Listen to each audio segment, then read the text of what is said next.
আকাশবাণী শিলচর আঞ্চলিক সংবাদ পড়ছে মণিদীপা দেব।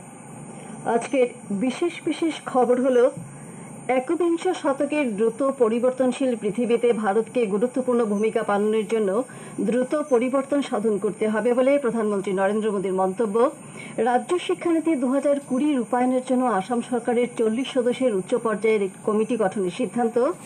প্রধানমন্ত্রী আবাস যোজনা গ্রামীণের অধীনে আসামে এ পর্যন্ত 3 লক্ষেরও বেশি বাসগৃহ নির্মাণ সম্পূর্ণ এবং বরাক উপত্যকায়ও আজ ইসলাম ধর্মাবলম্বীদের পবিত্র ঈদ উল জুহা পালিত। এখন বিস্তারিত খবর। প্রধানমন্ত্রী নরেন্দ্র মোদী বলেছেন যে একবিংশ শতকের দ্রুত পরিবর্তনশীল পৃথিবীতে ভারতবর্ষকে গুরুত্বপূর্ণ ভূমিকা পালনের জন্য দ্রুত পরিবর্তন সাধন করতে হবে। আজ সন্ধ্যায় স্মার্ট ইন্ডিয়া হ্যাকাথনের চূড়ান্ত পর্যায়ের কার্যসূচিতে অংশগ্রহণ করে শ্রী মোদী বলেন যে এই চিন্তাধারার সহায়তায় উদ্ভাবন, গবেষণা, উন্নয়ন ও উদ্যোগের জন্য দেশে দ্রুতগতিতে প্রয়োজনীয় জৈব মণ্ডল প্রস্তুত করার ব্যবস্থা অব্যাহত রয়েছে। কয়েকদিন পূর্বে ঘোষণা করা নতুন শিক্ষানীতির প্রসঙ্গ উল্লেখ করে তিনি বলেন যে একবিংশ শতকের যুব সমাজের চিন্তাভাবনা, প্রয়োজন, আশা ও আকাঙ্ক্ষার প্রতি লক্ষ্য রেখে এই শিক্ষানীতি প্রস্তুত করা হয়েছে। এই নতুন শিক্ষানীতি 130 কোটি ভারতীয় নাগরিকের আশা আকাঙ্ক্ষার প্রতিফলন বলে প্রধানমন্ত্রী উল্লেখ করেন। একবিংশ শতকে জ্ঞানের যুগ বলে অভিহিত করে তিনি বলেন যে এখন শিক্ষা, গবেষণা ও উদ্ভাবনের প্রতি অধিক গুরুত্ব আরোপ করার সময়।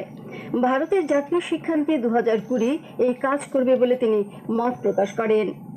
আসাম সরকার জাতীয় নতুন শিক্ষানীতিকে স্বাগত জানিয়ে রাজ্যের শীঘ্রই তা বলবৎ করার উদ্দেশ্যে কয়েকটি ব্যবস্থা প্রবর্তনের বিষয়ে চিন্তা ভাবনা করছে।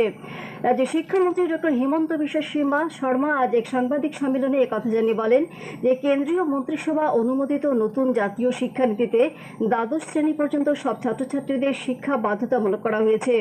দ্বাদশ শ্রেণী পর্যন্ত 4টি পর্যায়ে পৃথকভাবে পাঠদান অনুষ্ঠিত হবে। সেই অনুযায়ী নার্সারি থেকে দ্বিতীয় শ্রেণী, তৃতীয় থেকে পঞ্চম শ্রেণী, ষষ্ঠ থেকে অষ্টম শ্রেণী এবং নবম থেকে দ্বাদশ শ্রেণী পর্যন্ত 4টি পর্যায়ে পাঠদান করা হবে।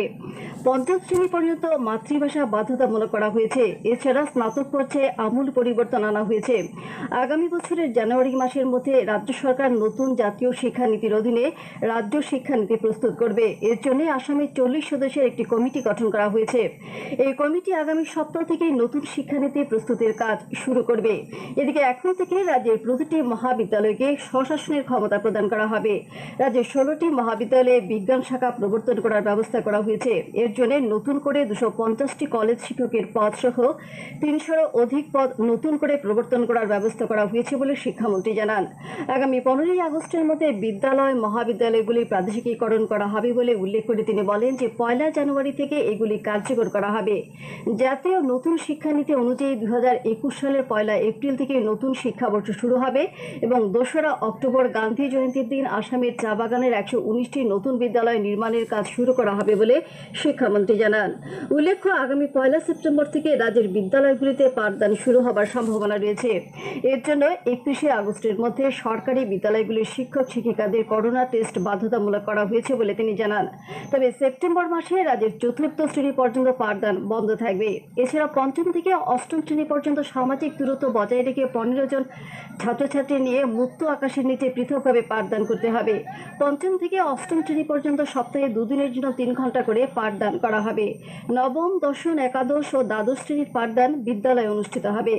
একটি শ্রেণীতে 15 জনের অধিক ছাত্রছাত্রী থাকতে পারবে না। নবম ও একাদশ শ্রেণীর পাঠদান সপ্তাহে 2 দিন এবং দশম ও দ্বাদশ শ্রেণীর পাঠদান সপ্তাহে 4 দিন করা হবে। প্রধানমন্ত্রী আবাস যোজনা গ্রামীণের অধীনে আসামে এ পর্যন্ত 3 লক্ষেরও বেশি বাসগৃহ নির্মাণ সম্পূর্ণ হয়েছে। কোভিড-19-এর প্রাদুর্ভাব ও লকডাউন সত্ত্বেও গত জানুয়ারি মাস থেকে এ পর্যন্ত রাজ্যে প্রায় 1 লক্ষ বাসগৃহ নির্মাণ সম্পূর্ণ হয়েছে। পঞ্চায়েত ও গ্রামোন্নয়ন মন্ত্রী নবকুমার দুলে একথা জানিয়েছেন। রাজ্যের বন ও পরিবেশ মন্ত্রী পরিমল শুক্লবৈদ্য আজ আসাম রাজ্য চিড়িয়াখানার 64তম প্রতিষ্ঠা দিবস উদযাপন কার্যসূচিতে অংশগ্রহণ করে প্রাসঙ্গিক বক্তব্য রাখেন। তার সাথে উপস্থিত ছিলেন মুখ্য বন সংরক্ষক এম সিং, আসাম রাজ্য চিড়িয়াখানার প্রাক্তন ডিএফও তথা সিসিএফ উৎপল বরা, দেবাশিস ব্যানার্জি প্রমুখ। উল্লেখ্য, গতকাল শ্রী শুক্লবৈদ্য ধলাই লাইলাপুর থেকে উদ্ধার হওয়া বন্যপ্রাণীর স্বাস্থ্যের খোঁজখবর নিতে আসাম রাজ্য চিড়িয়াখানা পরিদর্শন করেন। কেন্দ্রীয় স্বাস্থ্য ও পরিবার কল্যাণ মন্ত্রী ডক্টর হর্ষবর্ধন আজ বিদ্যার্থী বিজ্ঞান মন্থন 2020-21 সূচনা করেছেন।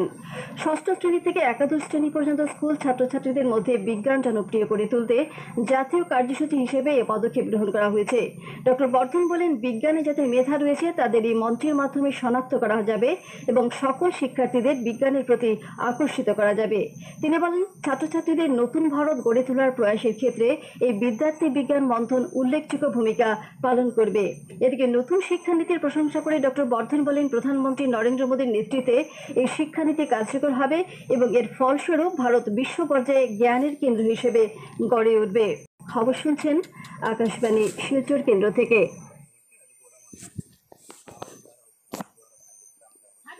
ধর্মীয় পরম্পরা ও রীতিনীতির মাধ্যমে আজ ইসলাম ধর্মাবলম্বীদের ত্যাগের উৎসব ঈদ উজ জোহা পালন করা হয়েছে। করোনা মহামারীর পরিপ্রেক্ষিতে এবার ইসলাম ধর্মাবলম্বী লোকেদের সামাজিক ব্যবধানের নীতি নিয়ম মেনে স্থানীয় মসজিদগুলিতে ঈদের নামাজ পাঠ করা পরিলক্ষিত হয়েছে। এদিকে বরাক উপত্যকায় লকডাউন বলবৎ থাকায় জনসাধারণ নিজের ঘরে নামাজ পাঠ করেছেন। করোনা পরিস্থিতিতে সরকার মসজিদ, ঈদগাহে ইমাম সহ 4 জনের অধিক একসঙ্গে নামাজ পড়ায় নিষেধাজ্ঞা আরোপ করায় শিলচরের ইটখোলা ঈদগাহ সহ কাছাড় জেলার শহরতলির বিভিন্ন ঈদগাহে বিধিনিষেধ মেনে ঈদের নামাজ পাঠ করা হয়। ঈদ উপলক্ষে রাষ্ট্রপতি রামনাথ কোবিন্দ, উপরাষ্ট্রপতি এম ভেঙ্কাইয়া নাইডু, প্রধানমন্ত্রী নরেন্দ্র মোদী ও তথ্য সম্প্রচার মন্ত্রী প্রকাশ জাভড়েকর ইসলাম ধর্মাবলম্বী সহ সমগ্র দেশবাসীকে শুভেচ্ছা জানিয়েছেন। এক বার্তায় রাষ্ট্রপতি বলেছেন যে ঈদ উজ জোহা হচ্ছে ত্যাগ ও সৌহার্দ্যের প্রতীক, যা জনসাধারণকে নিজের সঙ্গে অন্যের কল্যাণে কাজ করার অনুপ্রেরণা যোগায়। কাছাড় জেলা প্রশাসনের পক্ষ থেকে আসন্ন উৎসবের মরশুমে বহু লোক একসঙ্গে জমায়েত না হতে জেলাবাসীর প্রতি আহ্বান জানানো হয়েছে। গতকাল জেলা উপায়ুক্ত তথা জেলা দুর্যোগ মোকাবিলা কর্তৃপক্ষের চেয়ারপারসন কীর্তি জালি গতকাল এক নির্দেশ জারি করে এই আহ্বান জানিয়েছেন। নির্দেশে বলা হয়েছে, যে কোনো ধর্মীয় স্থানে 5 জনের বেশি জমায়েত হতে পারবেন না।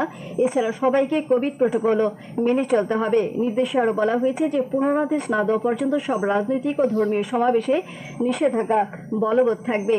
হাইলাকান্দি জেলায় আজ নতুন করে আরও 4 জন ব্যক্তির দেহে কোভিডের সংক্রমণ ধরা পড়েছে। এর মধ্যে 3 জনের র্যাপিড অ্যান্টিজেন টেস্টের মাধ্যমে, একজনের সোয়াব স্যাম্পলের মাধ্যমে ধরা পড়েছে। জেলায় মোট আক্রান্তের সংখ্যা 974 জনে বৃদ্ধি পেয়েছে। অন্যদিকে আরও 4 জন কোভিড আক্রান্ত ব্যক্তিকে আজ সুস্থ হওয়ার পর হাসপাতাল থেকে ছেড়ে দেওয়া হয়েছে। বর্তমানে মোট চিকিৎসাধীন লোকের সংখ্যা 158 জন। জেলার একজন কোভিড আক্রান্ত অবসরপ্রাপ্ত শিক্ষিকার আজ শিলচর মেডিকেল কলেজ হাসপাতালে মৃত্যু হয়েছে।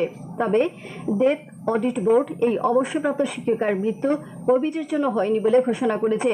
এদিকে হাইলাকান্দি জেলায় কোভিড সংক্রমণের সংখ্যা বৃদ্ধি পাওয়ার সঙ্গে সঙ্গে জেলার স্বাস্থ্য বিভাগ সামাজিক পর্যায়ে কোভিড পরীক্ষা আরম্ভ করেছে। জেলায় মোট 17টি নতুন করে কোভিড স্ক্রিনিং ও মনিটরিং সেন্টার খোলা হয়েছে।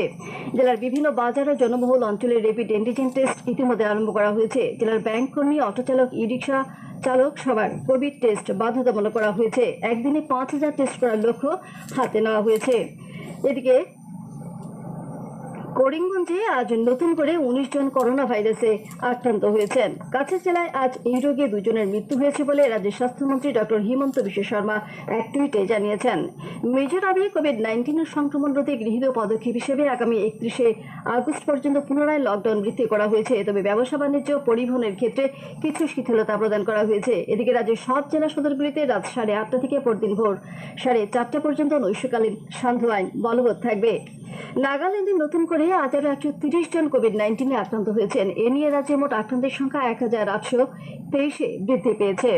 ভারতে কোভিড-19 মৃত্যুর হার বিশ্বের অন্যান্য দেশগুলির তুলনায় কম। আজ দেশে মৃত্যুর হার আরও হ্রাস পেয়ে 2.15% হয়েছে। এদিকে স্বাস্থ্য পরিবার কল্যাণ মন্ত্রক থেকে জানানো হয়েছে যে দেশে এ পর্যন্ত 10,94,374 জন সুস্থ হয়ে উঠেছেন এবং গত 24 ঘন্টায় 36,569 জন সুস্থ হয়েছেন। দেশে আরোগ্যের হার হচ্ছে 64.52%। মন্ত্রক থেকে আরও জানানো হয়েছে যে দেশে একদিনে 57,118 জন কোভিড-19 আক্রান্ত হয়েছেন। এ নিয়ে দেশে মোট আক্রান্তের সংখ্যা 16,95,988। চিকিৎসাধীন লোকের সংখ্যা হচ্ছে 5,65,103। এদিকে একদিনে 764 জনের কোভিড-19 আক্রান্ত হয়ে মৃত্যু হয়েছে। এ নিয়ে মোট মৃত্যুর সংখ্যা 36,511। কেন্দ্রীয় সরকার কোভিড-19 মহামারীর সংক্রমণ রোধে গ্রহণ করা প্রয়াসের অংশ হিসেবে আন্তর্জাতিক বিমান পরিবহন পরিষেবা আগামী 31শে আগস্ট পর্যন্ত বন্ধ রাখার সিদ্ধান্ত গ্রহণ করেছে। উল্লেখ্য, এর আগে যাত্রীবাহী বিমান চলাচল 31শে জুলাই পর্যন্ত বন্ধ রাখার সিদ্ধান্ত নেওয়া হয়েছিল। অবশ্য সামগ্রী পরিবহন করা বিমানের ক্ষেত্রে এই নিষেধাজ্ঞা কার্যকর হবে না। অসামরিক বিমান পরিবহনের প্রধান সঞ্চালকালয় ডিজিসিএ এর এক বিবৃতিতে একথা জানানো হয়েছে। তবে ডিজিসিএ এর অনুমতিপ্রাপ্ত বিশেষ বিমানের ক্ষেত্রে এই নিষেধাজ্ঞা প্রযোজ্য হবে না। নীতি আয়োগ উচ্চাকাঙ্ক্ষী জেলাগুলির মধ্যে হাইলাকান্দি জেলাকে 2020 জানুয়ারি ও ফেব্রুয়ারি মাসে ডেল্টা র্যাঙ্কিংয়ে ভালো স্থান দখল করায় অতিরিক্ত হিসেবে 8 কোটি টাকা প্রদান করেছে। আয়োগের পক্ষ থেকে বলা হয়েছে, উচ্চাকাঙ্ক্ষী জেলা কার্যসূচির অধীনে হাইলাকান্দি যে প্রত্যাহ্বানের মোকাবিলা করে এই স্থানে এসেছে, সেজন্য ওই জেলাকে অতিরিক্ত হিসেবে অর্থ প্রদান করা হয়েছে। এদিকে হাইলাকান্দির সঙ্গে আমাদের আসামের দরং জেলাকেও ওই সময়কালে জেলার মূল পরিকাঠামো ক্ষেত্রে ভালো প্রদর্শনের জন্য অতিরিক্ত অর্থ হিসেবে 3 কোটি টাকা প্রদান করা হয়েছে। এদিকে নীতি আয়োগের পক্ষ থেকে সংশ্লিষ্ট জেলা উপায়ুক্তদের নিজ জেলার কার্য পরিকল্পনা তৈরি করে এর প্রতিবেদন চ্যাম্পিয়ন্স অফ চেঞ্জ পোর্টালের মাধ্যমে প্রজেক্ট ম্যানেজমেন্ট ইউনিট এর কাছে আগামী 30 সেপ্টেম্বরের মধ্যে জমা দিতে বরাদ্দকৃত অর্থ প্রদান করা হবে। শেষ করার আগে খবরের বিশেষ অংশগুলো আবার পড়ছি। একবিংশ শতকের দ্রুত পরিবর্তনশীল পৃথিবীতে ভারতকে গুরুত্বপূর্ণ ভূমিকা পালনের জন্য দ্রুত পরিবর্তন সাধন করতে হবে বলে প্রধানমন্ত্রী নরেন্দ্র মোদীর মন্তব্য। রাজ্য শিক্ষানীতি 2020 রূপায়ণের জন্য আসাম সরকারের 40 সদস্যের উচ্চ পর্যায়ের কমিটি গঠনের সিদ্ধান্ত।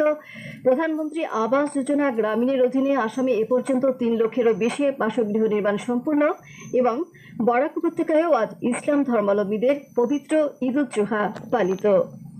আঞ্চলিক সংবাদ আজকের মতো শেষ হলো। আমাদের পরবর্তী সংবাদ আগামীকাল সকাল 7:35।